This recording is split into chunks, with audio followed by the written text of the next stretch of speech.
अस्सलामु अलैकुम दोस्तों, कैसे हैं आप लोग। उम्मीद खैरियत से होंगे। अल्लाह आपको ऐसे ही हमेशा खुश रखे। हज़रात मोहतरम, आज हम इंशाअल्लाह अज़्ज़वजल अपनी इस मुख्तसर सी वीडियो में हज़रत यूसुफ़ अलैहिस्सलाम के बारे में जानेंगे। हज़रात मोहतरम, हमारे प्रोग्राम आदम से मोहम्मद तक में हमने अब तक कई सारे नबियों के बारे में जाना।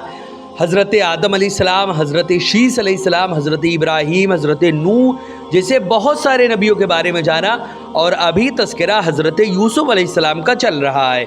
हज़रात मोहतरम, आज हम इंशाअल्लाह अज़्ज़वजल ये जानेंगे कि जब तमाम के तमाम मिस्र का हज़रत यूसुफ़ अलैहिस्सलाम को बादशाह बना दिया गया, उसके बाद मिस्र में जब क़हत साली आई तो क्या मामलात पेश आई, इन तमाम बातों के बारे में आज हम जानेंगे।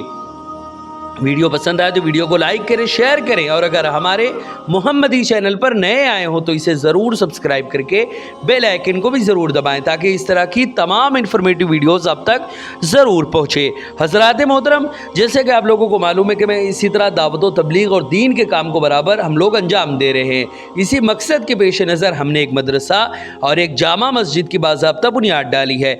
आप में से कोई भी अगर हमारे मदरसे, मस्जिद या दीनी काम में डोनेट करना चाहें और हमें सपोर्ट करना चाहें तो ज़कात, सदका, फितरा, अतिया, हदिया या किसी भी तरह का डोनेशन आप हमारे मदरसे, मस्जिद या दीनी काम में देना चाहें तो गूगल पे के ज़रिए, पेटीएम के ज़रिए, बैंक अकाउंट के ज़रिए या वेस्टर्न यूनियन के थ्रू, जिसके ज़रिए भी अल्लाह के रास्ते में आप डोनेट करना चाहें आप डोनेट कर सकते हैं। इनके नंबर और लिंक इस वीडियो के डिस्क्रिप्शन और स्क्रीन पे है। आप जाएँ और जो भी अल्लाह के रास्ते में डोनेट करना चाहें आप डोनेट कर सकते हैं।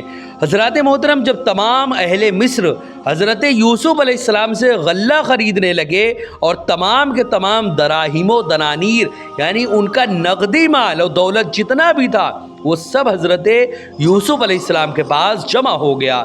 ये हो गया पहले साल का मामला। उसके बाद दूसरे साल उन्होंने अपने जेवरात और जवाहिर से गल्ला ख़रीदा। इस तरह उन लोगों के तमाम जेवरात और जितने भी जवाहिरात थे आपके पास आ गए। तीसरे साल अपने जानवर देकर गल्ला ख़रीदा, यहाँ तक कि मिस्र में कोई शख्स किसी जानवर का मालिक नहीं रहा। तमाम जानवर भी हज़रत यूसुफ़ की मिल्कियत में आ गए। चौथे साल अपने ग़ुलाम और लौंडिया देकर गल्ला हासिल किया। पाँचवें साल तमाम जागीरें और आरादी देकर आपसे गल्ला ख़रीदा। इसी तरह उसके बाद इस साल मिस्र के लोगों के पास सिवाय अपनी जान और औलाद की कुछ भी बाकी नहीं था कि तमाम मिल्कियत हज़रत यूसुफ़ अलैहिस्सलाम के पास आ चुकी थी। छठे साल जब उनके पास और कुछ भी बाकी नहीं रहा तो उन्होंने अपनी औलाद आपके पास ग़ुलाम के तौर पर देकर गल्ला हासिल किया। और सातवें साल वो लोग खुद गल्ला हासिल करने के लिए आपके ग़ुलामियत में आ गए। मिस्र में मर्दों और औरतों में से कोई शख्स भी ऐसा न था जो आपकी ग़ुलामियत में ना आया हो। तमाम लोगों की ज़बान पर था कि हज़रत यूसुफ़ अलैहिस्सलाम जैसी अज़मत व जलालत किसी बादशाह को कभी मैसर नहीं आई। हज़रात मोहतरम, हज़रत यूसुफ़ अलैहिस्सलाम ने बादशाह को कहा, जो पहले बादशाह था उसको कहा कि तुमने देख लिया है कि अल्लाह ताला का मुझ पर कैसा करम है, उसने मुझ पर ऐसा एहसान फरमाया, अब उनके हक़ में तेरी क्या राय है। बादशाह ने कहा, जो आपकी राय है, हम तो आप किताबें हैं, जो आप चाहें वो आप करें। आपने फरमाया, मैं अल्लाह ताला को गवाह करता हूँ और अल्लाह को मैं गवाह बनाकर और तुम्हें गवाह बनाकर ये ऐलान करता हूँ कि मैं तमाम अहले मिस्र को आज़ाद कर रहा हूँ और उनकी तमाम के तमाम मिल्कियत और उनकी तमाम जागीरें, उनकी औलाद और उनके सब कुछ उन्हें वापस कर रहा हूँ मैं। ये थी शान हज़रत यूसुफ़ अलैहिस्सलाम की। हज़रात मोहतरम, सोचें आप कि एक छोटा सा बच्चा ग़ुलाम बन के मिस्र में आया था। किसी को क्या पता था कि ये बच्चा जो पहले तो कुएं में फेंका गया, उसके बाद मिस्र में ग़ुलाम की हैसियत से आया। किसी को क्या पता था कि वो मिस्र का बादशाह बनेगा, एक ऐसा अजीम बादशाह बनेगा कि उससे पहले कोई भी ऐसा बादशाह नहीं हुआ जो अज़मत व जलालत हज़रत यूसुफ़ अलैहिस्सलाम को अल्लाह रब्बुल इज़्ज़त ने अता फरमाई थी। किसी को क्या पता था कि ये छोटा बच्चा जो बाज़ार में बिकने के लिए खड़ा है, एक रोज़ सारे के सारे मिस्र वालों को ये ख़ुद ख़रीदेगा। हज़रात मोहतरम, ये अज़मत व जलालत हज़रत यूसुफ़ अलैहिस्सलाम को अल्लाह रब्बुल इज़्ज़त ने उनके सब्र और उनका अल्लाह रब्बुल इज़्ज़त पे जो भरोसा था उसकी वजह से अता फरमाई। حضرات محترم، تمام لوگوں کو آپ کے غلام اور کنیزے بنانے میں اللہ رب العزت کی حکمت یہ تھی کہ کسی کو یہ کہنے کا موقع نہ ہو کہ حضرت یوسف علیہ السلام غلام کی شان میں آئے تھے اور مصر کے ایک شخص کے خریدے ہوئے تھے، کیونکہ اب تو مصر کی تمام مصری آپ کے خریدے ہوئے ہو گئے اور آزاد کیے ہوئے تھے۔ ان پر یہ ظاہر کرنا تھا کہ آزاد شخص کسی مجبوری سے غلامیت میں آنے سے در حقیقت غلام نہیں بنتا۔ جو آزاد رہتا ہے وہ ہمیشہ آزاد رہتا ہے، اور جو غلام رہتا ہے وہ ہمیشہ غلام رہتا ہے۔ جس کی سوچ، جس کی فکر، جس کی ہر شے غلامی کی زنجیروں میں جکڑی ہوئی ہو، وہ چاہے جتنا آزاد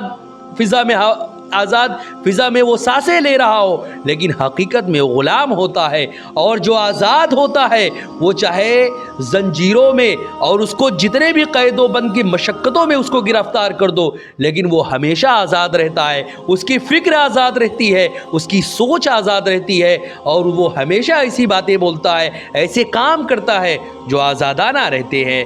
حضرات محترم، یہ تمام کے تمام چیزیں جب ان پر واضح ہو چکی کہ یہ جان لے یہ لوگ کہ وہ یوسف علیہ السلام کوئی ایسے ویسے نہیں تھے، یہ تمام کے تمام مصر والے ایک روز ان کے غلام بنے، اور یوسف علیہ السلام آپ یہ تمام کے تمام مصر والوں کو خرید لیے اور پھر ان کو آزاد بھی کر دیا۔ ان پر یہ ظاہر کرنا تھا کہ آزاد شخص کسی مجبوری سے غلامیت میں آنے سے در حقیقت غلام نہیں بنتا، جیسے وہ لوگ حقیقت میں غلام نہیں بنے تھے، صرف ان پر غلام ہونے کی ایک حیثیت قائم ہو گئی تھی کہ آپ کی شان میں کوئی حرف نہ کہہ سکے۔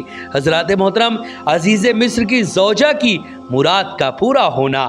حضرات محترم، یوسف علیہ السلام سے عشق و محبت میں چور ہو کر ایک ایسی عورت جو حضرت یوسف علیہ السلام کے عشق میں ایسی گرفتار ہوئی کہ دنیا و ما فیہا سے بے خبر ہو گئی۔ دنیا میں کیا ہو رہا ہے کیا نہیں ہو رہا اس کو کسی چیز کی کوئی فکر نہیں تھی۔ اس نے اپنی ہر شے کو حضرت یوسف علیہ السلام کے لیے قربان کر دیا تھا۔ وہ ایسی بن گئی تھی کیونکہ اس نے سچا عشق کیا تھا، ایسا عشق کیا تھا کہ اللہ رب العزت نے اس کے عشق کو سچ کر دکھایا اور حضرت یوسف علیہ السلام سے اس کی شادی کر دی۔ اور صرف شادی ہی نہیں کی، اس کی اولاد میں اللہ رب العزت نے نبیوں کو بھی پیدا فرمایا۔ یہ شان اللہ رب العزت نے حضرت یوسف علیہ السلام سے عشق کرنے والی زلیخا کو عطا فرمایا تھا۔ حضرات محترم، آخرکار بادشاہ نے پہلے وزیر اعظم یعنی عزیز مصر جس کا نام قطفیر تھا اس کو معزول کر دیا تھا پہلے ہی، بعد میں وہ جلد ہی اس کی انتقال بھی ہو گیا۔ اس کی بیوی یعنی جس نے حضرت یوسف علیہ السلام کو اپنی طرف مائل کرنے کی کوشش کی تھی لیکن وہ ناکام رہی اور آپ پاک دامن رہے۔ پہلے بچے کی گواہی سے آپ بری ذمہ ہو چکے تھے، لیکن اب قید خانہ سے نکلنے پر اس نے بھی کھلے دل سے اپنی غلطی کا اعتراف کر لیا تھا، آپ کو سچا کہنے لگی تھی۔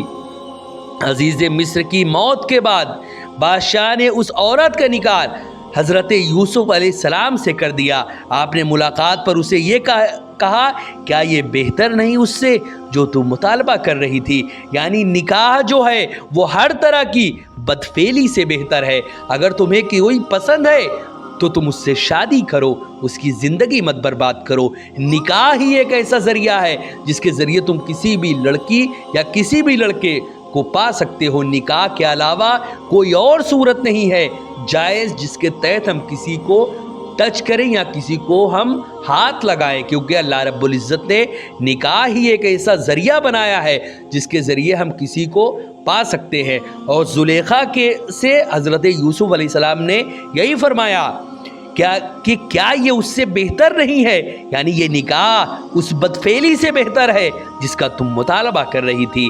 یاد رہے کہ عزیز مصر چونکہ نامرد تھا اس لیے وہ ابھی تک باکرہ تھی۔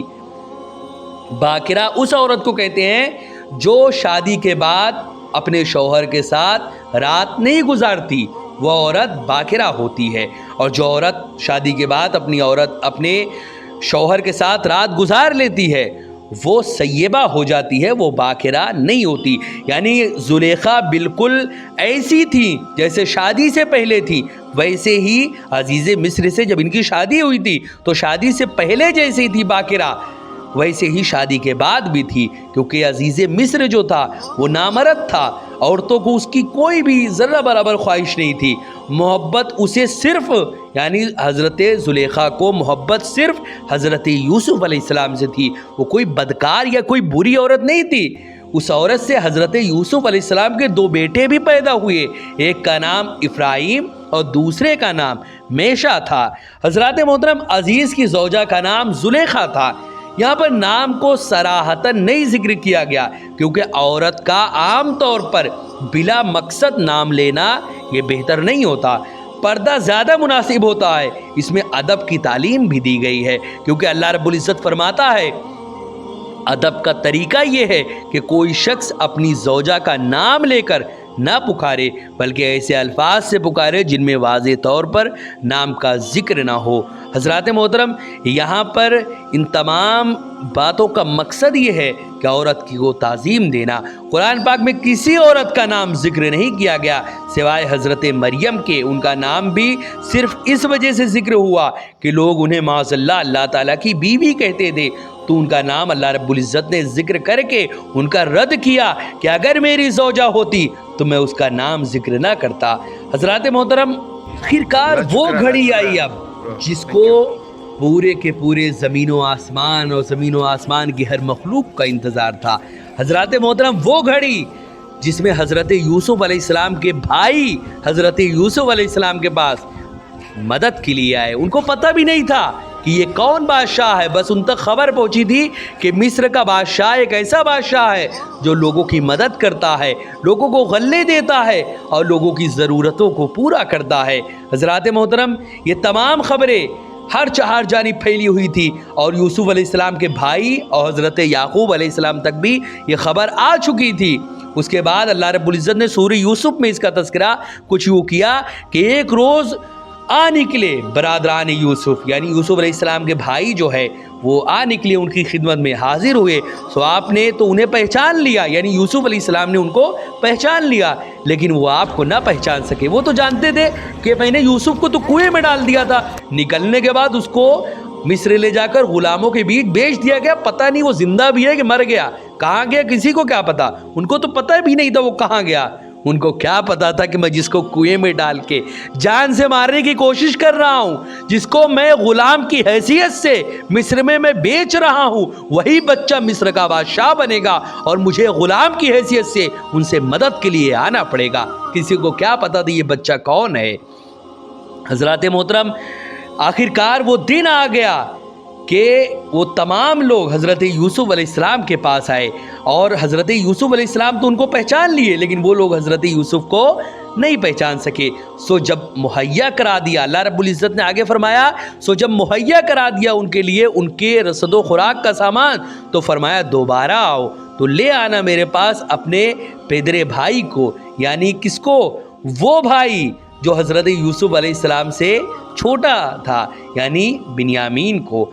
हज़रात मोहतरम, क्या तुम नहीं देखते कि मैं किसी भी तरह पैमाना पूरा भर कर देता हूँ और मैं कितना बेहतर मेहमान नवाज हूँ, और अगर तुम उसे न ले आए मेरे पास तो सुन लो, कोई पैमाना तुम्हारे लिए मेरे पास नहीं होगा फिर, और ना तुम मेरे करीब आ सकोगे। वो बोले हम ज़रूर मुतालबा करेंगे उसके भेजने के मुतालिक उसके बाप से, और हम ज़रूर ऐसा करेंगे। हज़रात मोहतरम, उसके बाद कनान का इलाका भी इस तहत की ज़द में था और लोगों की तरह हज़रत याकूब अलैहिस्सलाम के फ़र्जंदों ने भी इसी तरह कई सारी मुश्किलों का सामना किया। याकूब अलैहिस्सलाम के फ़र्जंदों ने भी बार बर्दारी की मवेशी के लिए और मिस्र का रुख किया, क्योंकि गल्ला की तकसीम का सब काम हज़रत यूसुफ़ की निगरानी में हो रहा था। इसलिए वो आपकी खिदमत में हाजिर हुए और अपनी मजबूरियों का इजहार करके गल्ला के लिए दरख्वास्त की। हज़रत यूसुफ़ अलैहिस्सलाम से उनकी मुलाकात अगरचे अरसे दराज बाद हुई थी, लेकिन हज़रत यूसुफ़ अलैहिस्सलाम ने देखते ही अपने भाइयों को पहचान लिया, मगर वो आपको नहीं पहचान सके। और बेचारे पहचानते भी तो आखिर क्यों, ان کے वहम गुमान में भी ये नहीं आ सकता था कि शाहाना लिबास में मलबूस ज़रनिगार कुर्सी पर बैठा हुआ, जिसके हुक्म की तामील के लिए सैकड़ों हज़ारों मुलाजिम दस्त बस्ता खड़े हैं, ये वो यूसुफ है जिसको अरसा हुआ उन्होंने एक तारीख कुएं में फेंका था और फिर सिर्फ 20 खोटे दिरहमों के बदले में काफिले वालों के हाथों में बेच दिया था। उनको क्या पता था कि ये कौन सा यूसुफ है। हजरत मोहतरम, उसके बाद हजरत यूसुफ और उनके भाइयों के बीच क्या हुआ, आखिर हजरत यूसुफ का मुतालबा उनके भाइयों ने पूरा किया कि नहीं, आखिरकार उनके भाइयों को गल्ला देने के बाद उनको कौन सी मुश्किल का सामना करना पड़ा, ये तमाम बातें इंशाअल्लाह हम नेक्स्ट एपिसोड में जानेंगे। वीडियो पसंद आए तो वीडियो को लाइक करें, शेयर करें और अगर हमारे मोहम्मदी चैनल पर नए आए हों तो इसे ज़रूर सब्सक्राइब करके बेल आइकन को भी ज़रूर दबाएं ताकि इस तरह की तमाम इन्फॉर्मेटिव वीडियोज़ आप तक ज़रूर पहुँचे। अस्सलामु अलैकुम वरहमतुल्लाहि वबरकातुहू।